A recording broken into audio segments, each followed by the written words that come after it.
You know, the topic is kind of, it invites creative thinking. What still works? What doesn't? And what's on the horizon? You know, you could get kind of spooky.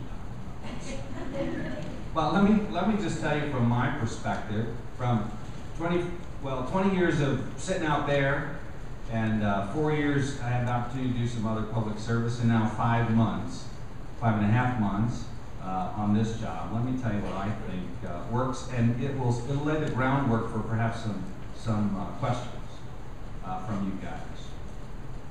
What works are the fundamentals, and the most fundamental principle of this entire field of real estate, the professional associations know. You all TAR members raised your hand and took an oath to actually live above and beyond, to live by principles above and beyond those required by the law.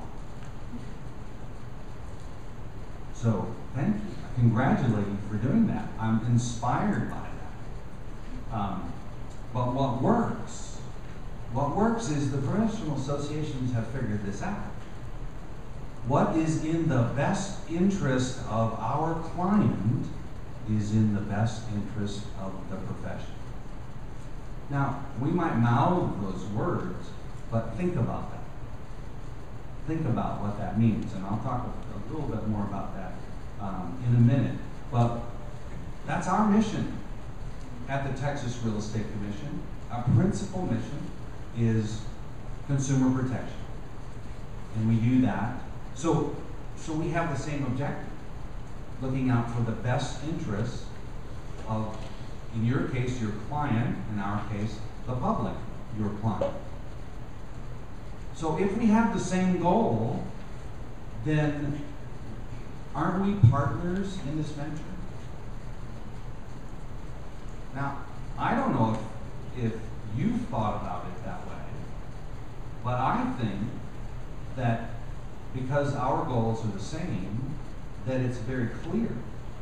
It's very clear that we should be full partners in pursuing those goals, because we're going down the same road, we're headed to the same place.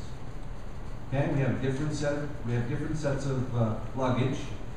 We got a few tools that you don't have. You have lots that we don't have. So let's help each other along the way as we head down that road. You know, in our mission statement it says the way we achieve protection of the consumer is by ensuring competent and ethical real estate service providers. Competent and ethical. So what's competent? Competent means they're knowledgeable and experienced. Because knowledge comes from both education, that's our mission, part of our mission. We approve all of the courses, all of the schools, and all of the teachers. Okay? So our job is to make sure that there's quality preparatory education. But the other big part of competency is experience. We don't get to do that. Who gets to do that? The brokers. Brokers are responsible for making sure that agents that they sponsor get trained. That's the first part. Think about it this way. What if